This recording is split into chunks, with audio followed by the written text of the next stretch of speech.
우리가 6장을 읽었는데 5장에서는 죽었던 야이로의 딸을 살리기까지 했습니다. 죽은 사람도 살렸으니 예수님에 대한 소문이 이미 전국에 퍼졌을 것입니다.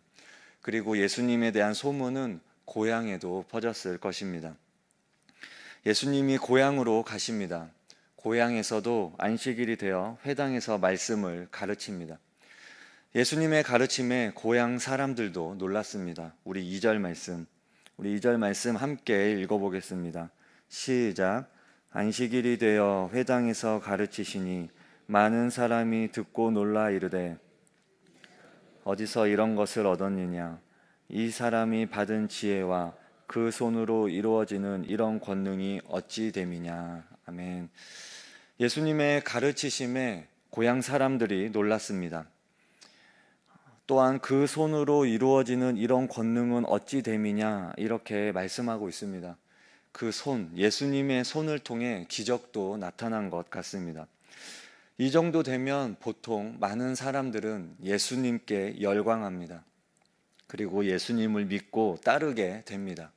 그런데 놀라운 일이 벌어졌습니다. 고향 사람들의 반응은 달랐습니다. 그들은 예수님을 배척했습니다. 3절 말씀 보면 예수님을 마리아의 아들 목수가 아니냐 이렇게 하며 예수님을 배척합니다. 6절 말씀에 보면 예수님 또한 그들이 믿지 않음을 이상히 여기실 정도였습니다. 예수님이 이상하게 여기실 정도로 고향 사람들은 예수님을 배척했습니다. 4절 말씀 보면 선지자가 자기 고향과 자기 친척과 자기 집 외에는 존경을 받지 못함이 없느니라 말씀합니다. 예수님은 고향에서 환영을 받지 못했습니다. 예수님이 사역을 하실 때 모든 곳에서 환영을 받았던 것이 아닙니다. 예수님이 말씀을 전하고 권능으로 사역을 하셔도 환영받지 못했습니다. 사역의 현장이 늘 꽃길인 것이 아닙니다. 나를 좋아해 주는 사람도 있지만 나를 대적하며 나를 반대하는 사람도 있는 것입니다. 그럼에도 예수님은 자기 고향으로 가셨고 고향에서도 복음을 전하셨습니다. 고향 사람들도 복음을 들어야 했고 하나님의 백성이 되어야 했기 때문입니다. 이것이 예수님의 사명이었습니다. 복음을 전하는 것이 예수님의 사명이었습니다. 제자들에게도 사명이 있었습니다. 7절 말씀 보면 예수님은 제자들을 부르시고 둘씩 보내시는 내용이 나옵니다. 예수님은 제자들에게 권능을 주시고 제자들을 통해서도 하나님의 능력이 나타나게 하셨습니다. 제자들을 통해서도 천국 복음이 전파되게 하신 것입니다. 우리 12절, 13절 말씀 함께 읽어보겠습니다. 6장 12절, 13절 말씀입니다. 시작. 제자들이 나가서 회개하라 전파하고 많은 귀신을 쫓아내며 고치더라. 아멘. 제자들을 통해 복음이 전파되고 많은 귀신을 쫓아내고 병자들을 고쳤습니다. 제자들을 통해 놀라운 기적과 능력이 나타난 것입니다. 이 정도 되면 많은 사람들이 제자들을 좋아하고 제자들에게 좋은 대접을 했을 것입니다. 하지만 제자들에게 모든 사람이 다 좋은 대접을 했던 것이 아닙니다. 제자들을 대적하는 사람들도 있었습니다. 우리 11절 말씀 함께 읽어보겠습니다. 시작.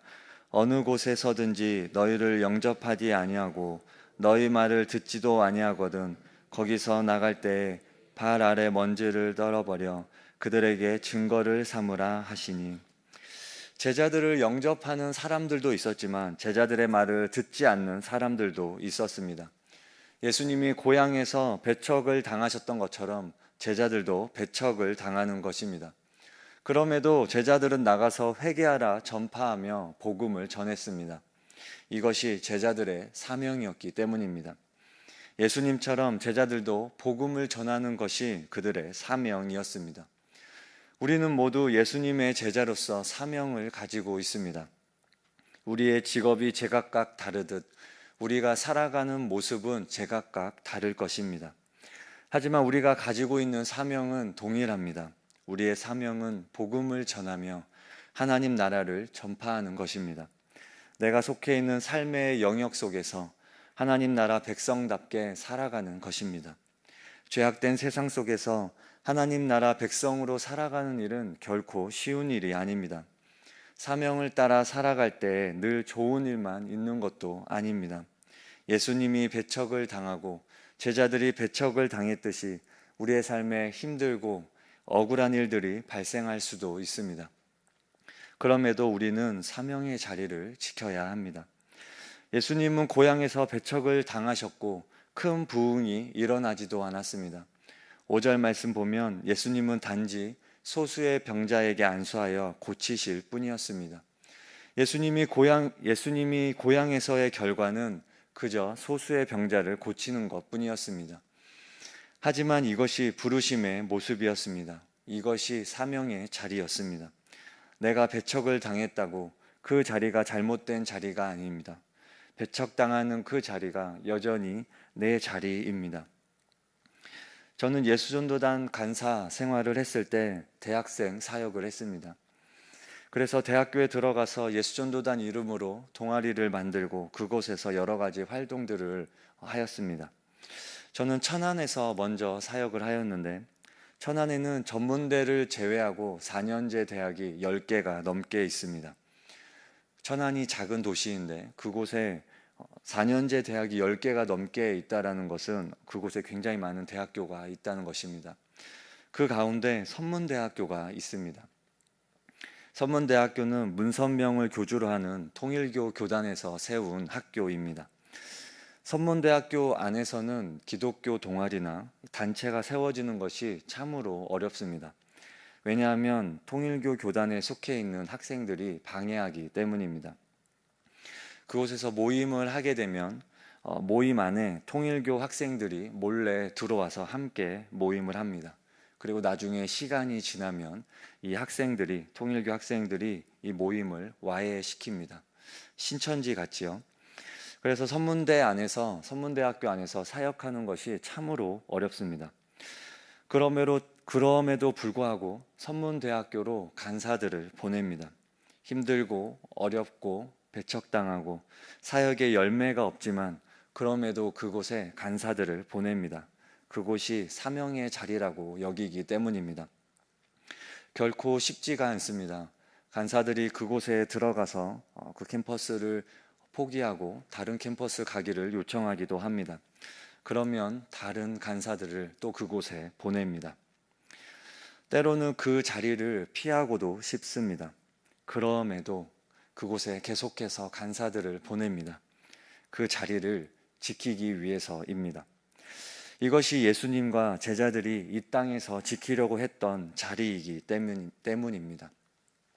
우리에게도 이런 자리가 있습니다. 사명의 자리가 있습니다. 바로 복음을 전하는 자리입니다.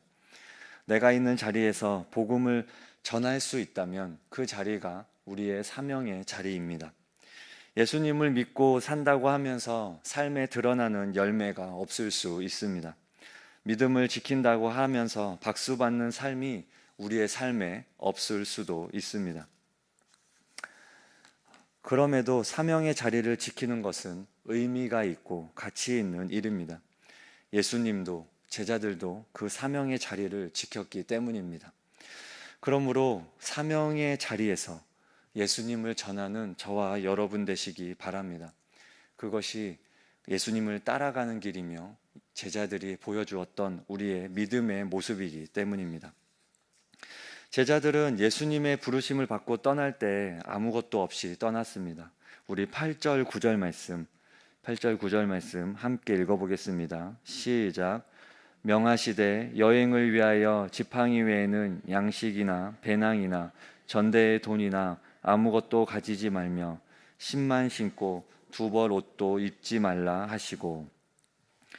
여행을 떠날 때는 많은 준비가 필요합니다.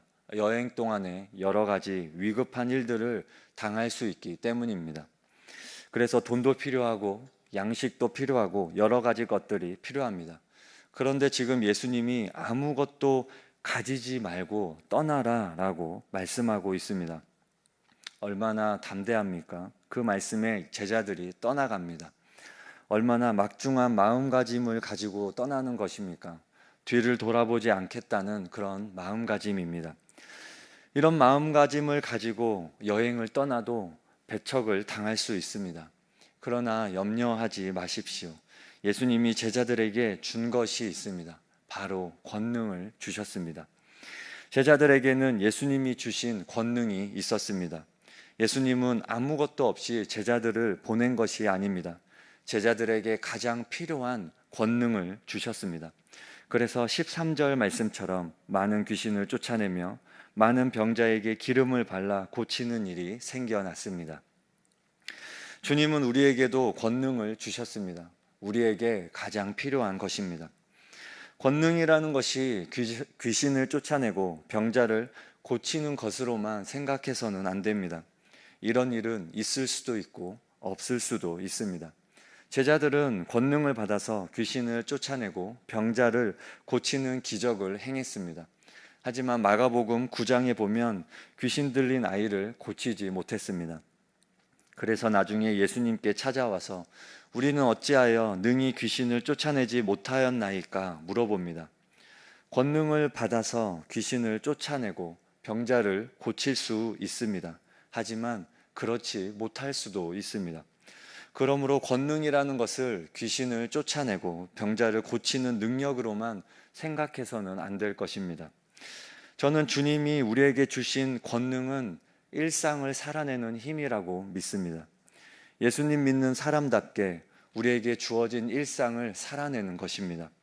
우리의 직장에서, 우리의 가정에서, 우리의 학교에서, 우리가 속해 있는 모든 상황에서 예수님 믿는 사람답게 우리에게 주어진 일상을 살아내는 것입니다. 이것이 참 쉬운 것 같지만 결코 쉽지 않습니다.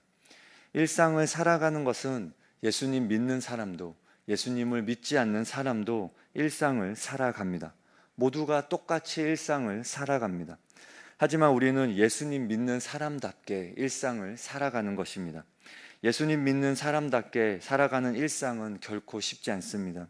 왜냐하면 이 세상은 하나님 나라의 방법으로 살지 않고 세상의 방법으로 살아가고 있기 때문입니다.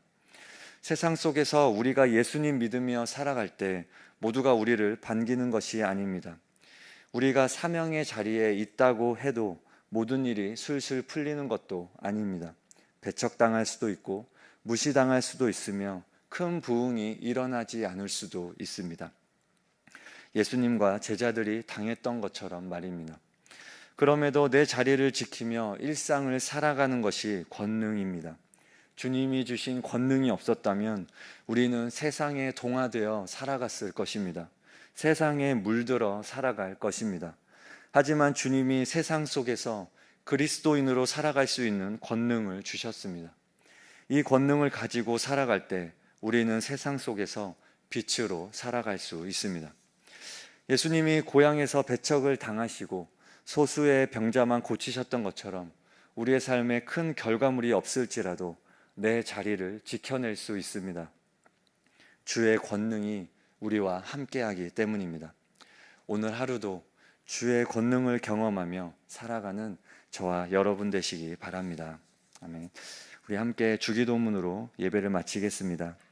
하늘에 계신 우리 아버지, 아버지의 이름을 거룩하게 하시며 아버지의 나라가 오게 하시며 아버지의 뜻이 하늘에서와 같이 땅에서도 이루어지게 하소서. 오늘 우리에게 일용할 양식을 주시고 우리가 우리에게 잘못한 사람을 용서하여 준 것 같이 우리 죄를 용서하여 주시고 우리를 시험에 빠지지 않게 하시고 악에서 구하소서. 나라와 권능과 영광이 영원히 아버지의 것입니다. 아멘.